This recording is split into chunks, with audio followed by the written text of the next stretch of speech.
విహారీ కనక మహాలక్ష్మిని అడవి మనుషులు అడవిలోకి తీసుకెళ్తూ ఉంటారు.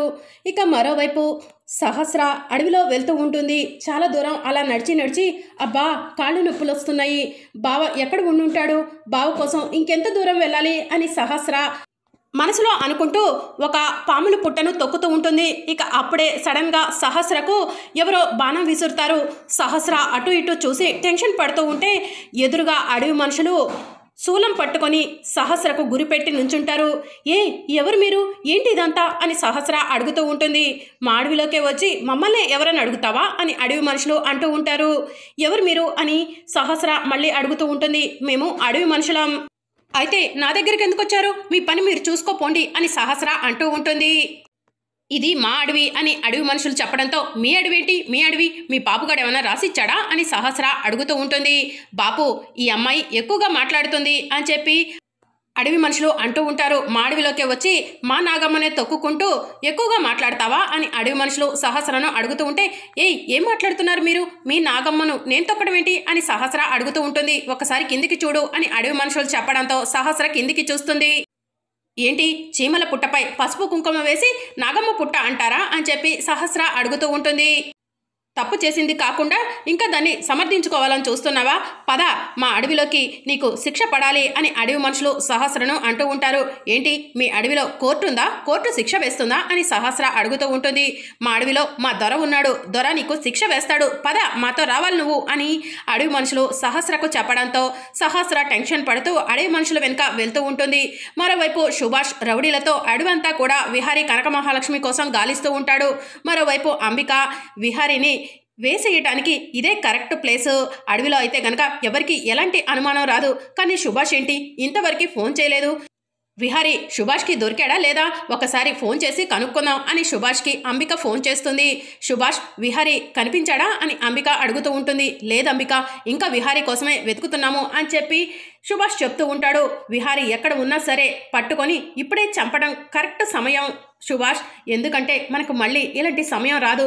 ఇక విహారీ మళ్ళీ మనకు దొరకటం చాలా కష్టం. ఇప్పుడు అడవిలో కనుక విహారీని వేసేస్తే ఎవరికి ఎలాంటి అనుమానాలు రావు అని అంబిక సుభాష్తో చెప్తూ ఉంటుంది. సరే అంబిక, మా ప్రయత్నం మేము చేస్తాము, ఎలాగైనా సరే విహారీని పట్టుకుంటాము అని చెప్పి సుభాష్ చెప్తూ ఉంటాడు. సరే సుభాష్, పని పూర్తవగానే ఫోన్ చేయి అని అంబిక ఫోన్ కట్ చేస్తుంది.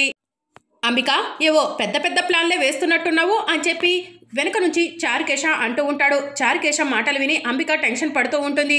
ఏంటి బావ నేను చేసిన ప్లాన్ మొత్తం విన్నాడా అని చెప్పి అంబిక మనసులో అనుకుంటూ ఉంటుంది. ఏంటి అంబిక నిన్నే అడిగేది, ఏవో పెద్ద పెద్ద స్కెచ్లే వేస్తున్నావు, ఎవరిని మర్డర్ చేయడానికి ప్లాన్ చేశావేంటి అని చెప్పి చారుకేశ అంబికను అడుగుతూ ఉంటాడు. విహారీని చంపడానికి ప్లాన్ చేశామని బావ విన్నట్లేడు అని అంబిక మనసులో అనుకొని what nonsense are you talking బావా, అసలు నేను నీకు ఎలా కనిపిస్తున్నాను అని అంబిక అడుగుతూ ఉంటుంది. కొంతమంది మాటలు చేష్టలు తేనె పూసినంత సాఫ్ట్గా ఉంటాయంట, నువ్వు కూడా అలానేనని నాకు తెలుసు అంబిక, ఎవరు మర్డర్కి ప్లాన్ చేశావో చెప్పు అని చెప్పి చారుకేశ అంబికను నిలదీస్తూ ఉంటాడు. మరోవైపు సుభాష్ తన మనుషులతో అడవి అంతా కూడా పరిగెత్తుతూ ఉంటాడు. విహారీ కనక మహాలక్ష్మి ఎక్కడ ఉన్నారని అటు ఇటు చూస్తూ ఉంటే అడవి మనుషులు విహారీ కనక మహాలక్ష్మిని తీసుకెళ్లటం సుభాష్ చూస్తాడు. ఒరే మీరు కాసేపు ఆగండ్రా, మన చేతికి మట్టి అంటకుండానే పని పూర్తయ్యేలా ఉంది.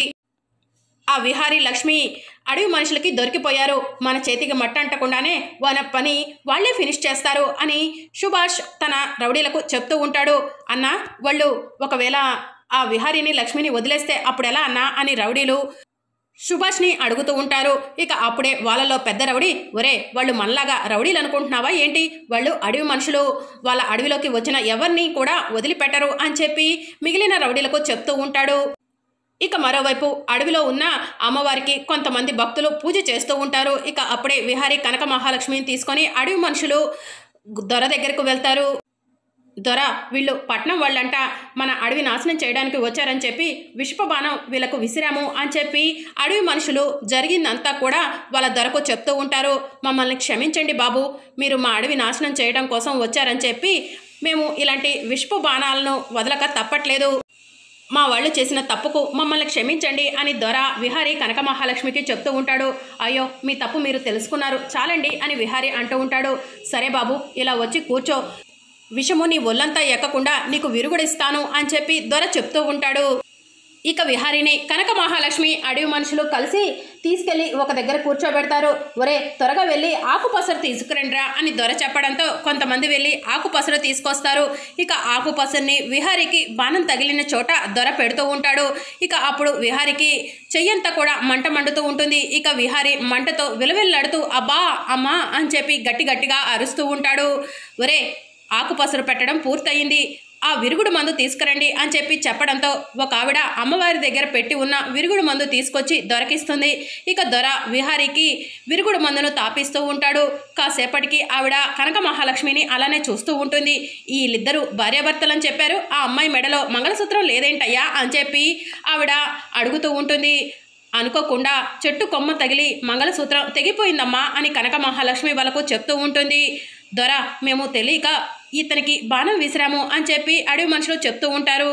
పుణ్యవతి మెడలో మంగళసూత్రం తెగటం మంచిది కాదమ్మా, అందుకే నీ భర్తకు బాణం తగిలింది అని అడవి మనుషులు చెప్తూ ఉంటే కనక మహాలక్ష్మి టెన్షన్ పడుతూ ఉంటుంది. ఇక అప్పుడు కనక మహాలక్ష్మి విహారి ఇద్దరు కూడా గుర్తు తెచ్చుకుంటూ ఉంటారు.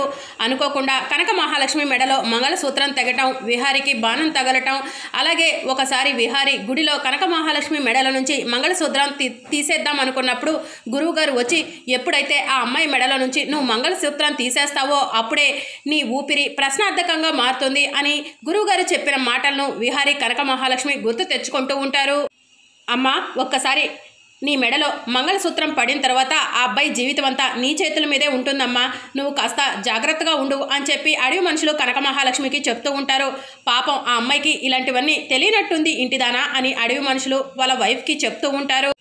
ఇప్పుడు ఆ అమ్మాయిని ఏం చేయమంటావు అని అడవి మనుషులు వాళ్ళ వైఫ్ని అడుగుతూ ఉంటే ఏముంది, అమ్మవారి దగ్గర ఆ తెగిపోయిన మంగళసూత్రాన్ని పెట్టి మళ్ళీ ఆ అబ్బాయి చేత అమ్మవారి సమక్షంలో మంగళసూత్రం కట్టిస్తే దోషం తొలగిపోతుంది అని అడవి మనుషులు చెప్తూ ఉంటారు. అయితే ఆ తతంగానికి ఏర్పాట్లు చెయ్యి, మంచి పని చెప్పావు అని అడవి మనుషులు వాళ్ళ భార్యను అంటూ ఉంటారు. అమ్మ ఆ మంగళసూత్రం ఇలా ఇవ్వు, అమ్మవారి సమక్షంలో పెట్టి నీ పెనిమిటి చేత నీ మెడలో కట్టిస్తాము అని అడవి మనుషులు కనక మహాలక్ష్మిని మంగళసూత్రం అడుగుతూ ఉంటారు. ఇప్పుడు అవన్నీ ఎందుకండి అని విహారి అంటూ ఉంటాడు. అమ్మవారి సమక్షంలో మీ ఇద్దరికి మళ్ళీ పెళ్లి జరిపిస్తాం బాబు అని అడవి మనుషులు అంటూ ఉంటారు. మళ్ళీ పెళ్ళా అని విహారి అంటూ ఉంటే ఇక పక్కనున్న అడవి మనుషులు వీళ్ళు పెళ్ళనగానే కంగారు పడుతున్నారు, వీళ్ళిద్దరిపై నాకు మొదటి నుంచి అనుమానంగానే ఉంది, వీళ్ళిద్దరు భార్యాభర్తలు కాదు, అందుకే పెళ్ళంటే కంగారు పడుతున్నారు అని చెప్పి వాళ్ళ ధరకు చెప్తూ ఉంటారు. అదేం లేదండి, మేమిద్దరం భార్యాభర్తలమే, కాకపోతే మీకు ఎందుకు శ్రమ అని చెప్పి అలా అంటున్నాను అని విహారి అడవి మనుషులకి చెప్తూ ఉంటాడు. మాకు ఇబ్బంది ఏం లేదు బాబు, మీ ఇద్దరికి మా అమ్మవారి సమక్షంలో పెళ్లి జరిపించి మిమ్మల్ని ఈ అడవి నుంచి బయటికి పంపిస్తాము అని దొర చెప్పడంతో సరే అండి అని విహారి అంటాడు. మరోవైపు యమున పూజా మందిరం దగ్గర కూర్చొని టెన్షన్ పడుతూ ఉంటుంది. ఇక అప్పుడే వసుధ వచ్చి వదిన ఏమైంది, ఎందుకు కంగారుగా ఉన్నావు అని అడుగుతూ ఉంటుంది. విహారికి లక్ష్మికి ఏం కాకూడదని చెప్పి దేవుడికి నమస్కారం చేసుకొని దీపాలు వెలిగించాను, దీపాలు ఆరిపోయాయి వసుధ అని యమున చెప్తూ ఉంటుంది. విహారికి లక్ష్మికి ఏమవుతుందోనని భయంగా ఉంది వసుధ అని యమున కంగారు పడుతూ ఉంటుంది. వదిన నువ్వు కంగారు పడకు, మన గురువుగారు ఉన్నారు కదా, గురువుగారికి ఫోన్ చెయ్యి, విషయం చెప్పు అని చెప్పి వసుధ చెప్పడంతో సరే వసుధ అని యమున గురువుగారికి ఫోన్ చేస్తుంది. శిష్యులు ఫోన్ లిఫ్ట్ చేస్తారు. నేను అర్జెంటుగా గురువుగారితో మాట్లాడాలి అని యమున చెప్పడంతో గురువుగారికి తీసుకెళ్లి ఫోన్ ఇస్తారు.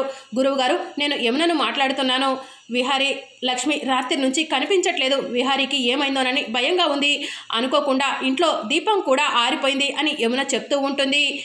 ఇక గురువుగారు ఒక్క నిమిషం ఆగమ్మా అని చెప్పి ఫోన్ పక్కన పెట్టి ఒక్కసారి మంత్రం చదువుకొని విహారి గురించి అమ్మవారికి నమస్కారం చేసుకుంటారు.